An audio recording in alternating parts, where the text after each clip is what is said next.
nous implorons ta présence, nous implorons ton soutien, nous implorons ta puissance, nous implorons ton Esprit Saint avec onction, dans toute sa puissance, qui nous remplisse de son onction, de sa présence. Nous avons besoin de toi, Saint-Esprit. Nous avons besoin de toi, Saint-Esprit de Dieu. Soutiens-nous et dirige-nous. Seigneur, bénis ta parole ce matin. Bénis ta parole ce matin. Laisse qu'avant de sortir d'ici, tu puisses nous parler quelque chose. Nous ne voulons pas commencer cette journée sans que tu nous aies dit quelque chose. C'est pourquoi ce matin, Seigneur, je te prie de bénir ta parole. Bénis la personne qui est ici présente et parle-nous ce matin. Au nom de Jésus-Christ, Amen. Alléluia. Depuis le lundi, nous sommes en train de parler de chercher la présence de Dieu. Parce que nous avons compris que cette présence de Dieu, elle est vraiment primordiale dans la vie d'une personne. Sans cette présence de Dieu, nous ne pouvons pas nous appeler vraiment chrétiens.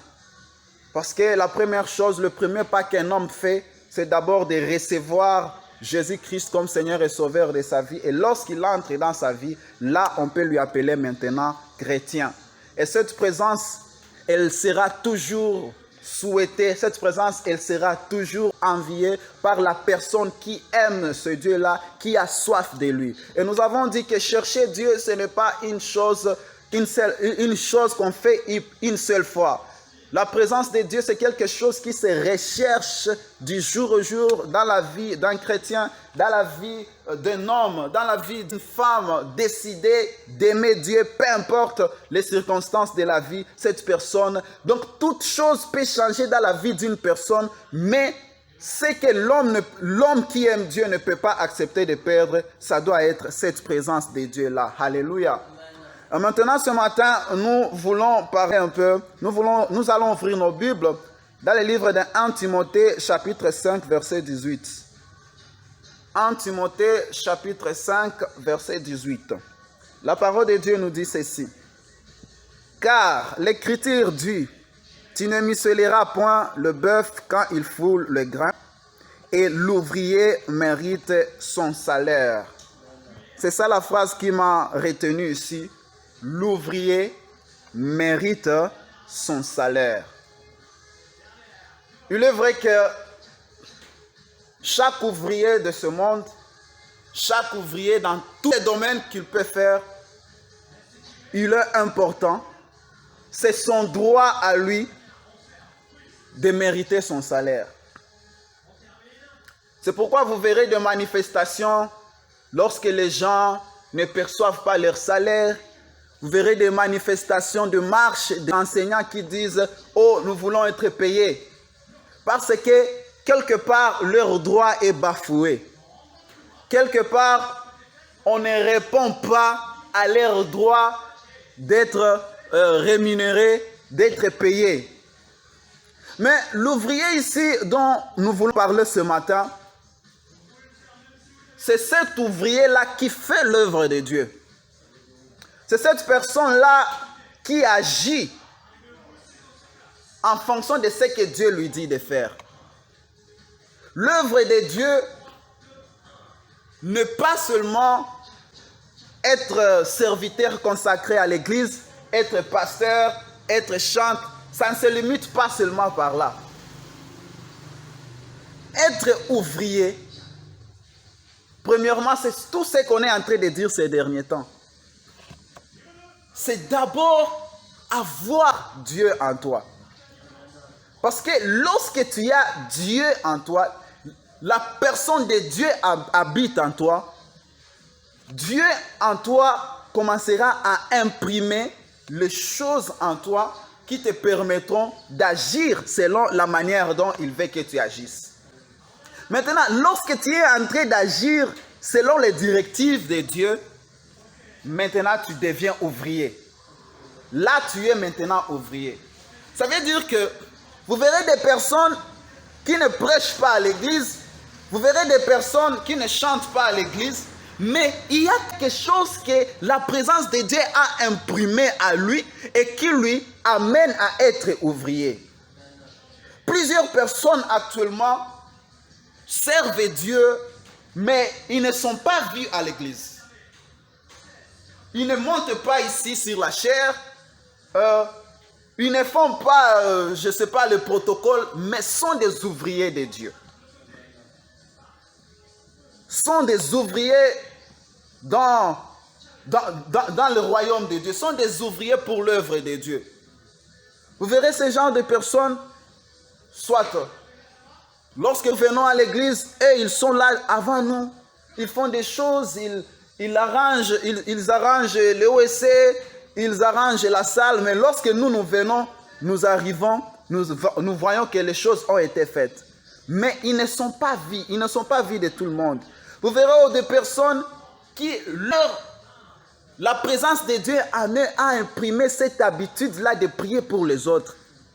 Donc l'œuvre, lui, qu'il fait, c'est de prier pour les autres. Dieu a mis dans son cœur cette volonté-là d'intercéder. D'intercéder pour les âmes perdues, d'intercéder pour les situations difficiles que d'autres personnes traversent. Alors, qu'est-ce qu'il a dit? Il a dit que toutes ces personnes-là qui font l'œuvre visible, qui font l'œuvre de Dieu, même n'étant pas vues des gens, toutes ces personnes-là, nous les appelons les ouvriers. Ceux qui travaillent pour le corps du Christ, nous les appelons les ouvriers. Et maintenant, la parole de Dieu dit ceci: tous ces ouvriers-là méritent leur salaire.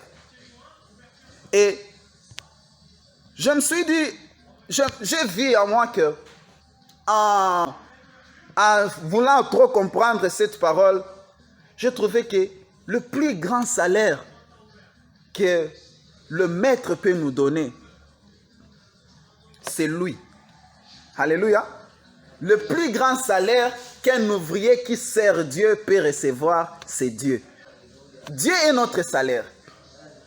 Donc, lorsque nous servons Dieu, nous sommes déjà rémunérés. Lorsque nous travaillons dans l'œuvre de Dieu, nous sommes déjà rémunérés. Parce que la présence de Dieu en toi te donne la vie. Et cette vie-là, ça veut dire que tu ne manqueras pas à manger, tu ne manqueras pas à te vêtir, tu auras ton confort en toi parce que tu as Jésus en toi. Alors tu ne manqueras jamais de rien parce que tu es déjà rémunéré par cette présence-là de Jésus. Quand Jésus est venu, il est venu nous donner la vie. Et cette vie consiste à manger, cette vie consiste à boire, cette vie consiste à avoir une vie agréable. La présence de Dieu en toi ne peut pas t'amener à être maigre, cachexique, et puis continuer toujours à maigrir pour arriver à la fin de mourir à cause de la famine. Celui qui connaît la valeur de la présence de Dieu en lui, il connaît utiliser cette présence-là. Il agit en fonction de cette présence de Dieu en lui. Donc, c'est cette foi que tu as dans la présence de Dieu en toi qui t'amènera à récupérer les choses qui sont dans les mains de Dieu et faire que ces choses puissent t'appartenir. Lorsque tu as la foi que Jésus-Christ vit en toi, bien-aimé, tout ce dont tu auras besoin, tu auras cela. Parce que Jésus-Christ qui s'est donné lui-même pour toi, qu'est-ce qu'il peut te refuser de te donner? Qu'est-ce que Dieu peut refuser de te donner? Lui qui t'a donné son Fils unique. Il te donne une personne, la personne, l'unique personne, donc l'unique Fils qu'il avait. Alléluia. Qu'est-ce qu'il peut refuser de te donner? C'est nous seulement parfois qui ne savons pas ce que nous avons. Nous ne savons pas la valeur de la personne que nous marchons, avec laquelle nous marchons. Si au moins on essayait un peu de lever au moins un tout petit peu le niveau de notre foi et de voir ce que Jésus en nous peut faire, nous ne serons jamais des chômeurs. Nous ne serons jamais des gens qui demandent. Au contraire, ça serait nous qui donnions à tout temps. Parce que celui qui a Jésus, il a tout. Il a tout, bien aimé. Il a tout. Peut-être, ça peut être peut-être le moment de la vie. Mais, bon, comment dire? Laisse-moi expliquer. Peut-être tu es une personne, tu es étudiant. Mais, soit tu es, disons, tu es un enfant. L'enfant n'a pas besoin de voiture. L'enfant n'a pas besoin de demander une maison. L'enfant a besoin de la nourriture. L'enfant a besoin de bonbons. Donc, il suffit que tu puisses arriver à un niveau où tu as besoin de ceci pour que tu puisses avoir cela. Mais il y a des moments où nous demandons à Dieu et pourtant nous ne sommes pas au niveau de recevoir ce qui doit être à nous à ce moment-là. Donc il y aura des moments où il faut patienter, il ne faut pas courir après le temps. Ça veut dire que lorsque nous demandons à Dieu, des fois ce n'est pas qu'il ne nous donne pas, mais ce n'est pas le moment que nous puissions avoir cela. Donc, lorsque nous lui demandons, il sait, je te donne parce que c'est le moment que je te donne. Mais nous sommes tellement pressés. Nous voulons demander et nous voulons directement recevoir à ce moment-là. Et pourtant, Dieu a déjà entendu notre prière parce qu'il vit à nous, il n'est pas loin de nous.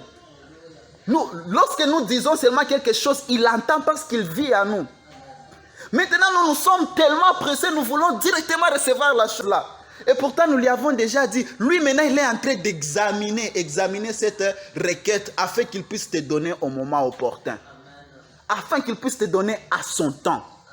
Bien-aimés, nous méritons notre salaire. Donc, c'est normal.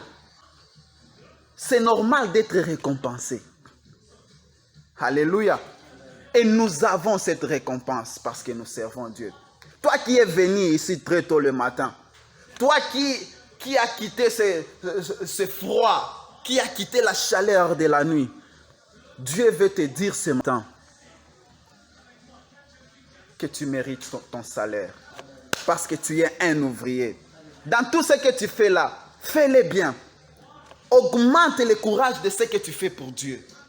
Augmente le courage. Même si tu vois les autres autour de toi sont en train de faiblir. Même si tu vois autour de toi d'autres personnes sont en train de rentrer en arrière. Bien-aimé, concentre-toi parce que ton salaire est là. Ton salaire est là. Et parce que le salaire dont nous méritons, c'est Jésus-Christ. Nous avons ce Jésus-Christ ici sur la terre et nous l'aurons encore dans la vie éternelle. Donc, nous ne vivrons pas seulement avec Jésus dans cette courte vie ici qui est sur terre, mais nous vivons avec lui éternellement. Quel est ce grand salaire-là? Quel est ce grand salaire-là?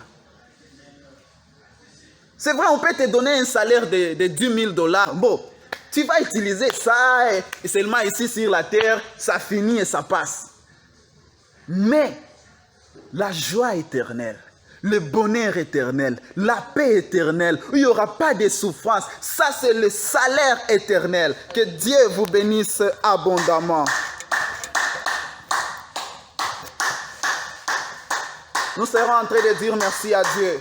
Nous serons en train de dire merci à Dieu parce qu'il s'est donné comme salaire pour nous. Il s'est donné en rançon pour nous. Il s'est donné pour nous. Nous lui appartenons. Disons merci à Dieu de nous montrer encore cette nouvelle chose dans notre vie. Seigneur, merci pour ta parole. Moi qui est ton ouvrier, tu me dis que je mérite mon salaire. Merci pour le salaire qui est toi, le salaire qui m'est donné de toi. Merci Seigneur Jésus-Christ de Nazareth.